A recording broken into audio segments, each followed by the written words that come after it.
ہم ذیل میں ان امور کا ذکر کرتے ہیں جو روزہ کی حالت میں جائز ہے اور ان کے ارتکاب سے روزہ باطل نہیں ہوتا۔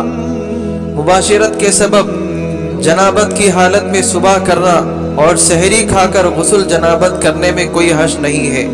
حضرت عائشہ رضی اللہ عنہا فرماتی ہیں کہ میں رسول اللہ صلی اللہ علیہ وسلم کے بارے میں گواہی دیتی ہوں کہ آپ احتلال نہیں بلکہ جمع کے سبب جنابت کی حالت میں صبح کرتے تھے اور روزہ بھی رکھتے تھے۔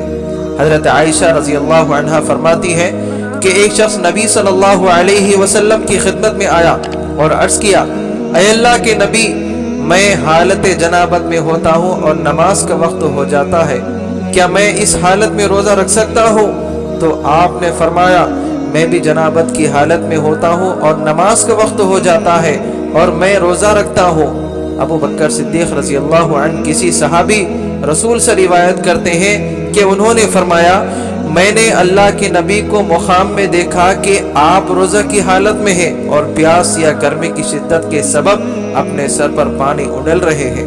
بخاری کی روایت ہے۔ امام بخاری رحمۃ اللہ علیہ نے اپنی صحیح میں سلف کے بعض آثار نقل فرمائے ہیں۔ عبداللہ بن عمر رضی اللہ عنہ فرماتے ہیں، عبداللہ بن عمر رضی اللہ عنہ نے بحالت روزہ ایک کپڑا ترک کر کے اپنے جسم پر ڈالا ہے۔ حسن بصری رحمۃ اللہ فرماتے ہیں، روزے دار کے لیے کلی کرنے اور ٹھنڈک حاصل کرنے میں کوئی حرج نہیں ہے، یعنی کہ جو لوگ روزہ رکھنے کی طاقت نہ رکھتے ہو اور وہ فدیہ میں ایک مسکین کو کھانا کھلا دے۔ عبداللہ بن عباس رضی اللہ عنہ فرماتے ہیں کہ مذکورہ آیت کریمہ منسوخ نہیں ہے، بلکہ ان بوڑھے مردوں یا عورتوں کے بارے میں جو بڑھاپے کی وجہ سے روزہ کی طاقت نہیں رکھے تو وہ ہر دن کے بدلے ایک مسکین کو کھانا کھلا دے۔ بخاری کی روایت ہے، انس بن مالک رضی اللہ عنہ جب بوڑھے ہو گئے تو انہوں نے روزہ رکھنا چھوڑ دیا اور سال 2 سال تک ہر دن کے بدلے ایک مسکین کو روٹی اور گوشت کھلایا۔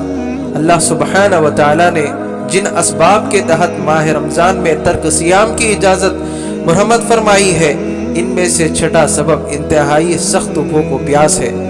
جسے روزہ کی حالت میں اس قدر بھوک و پیاس کا غلبہ ہو جائے کہ جان جانے یا عقل کھو جانے یا کسی ہو اس مثلا آنکھ کان وغیرہ کے ضائع ہو جانے کا اندیشہ ہو تو روزہ توڑ دے اور بعد میں اس روزہ کا قضا کر لے۔ اللہ تبارک و تعالی سورہ بقرہ میں ارشاد فرمایا، وَلَا تُلْقُوا بِأَيْدِيكُمْ، تم اپنے آپ کو ہلاکت میں نہ ڈالو۔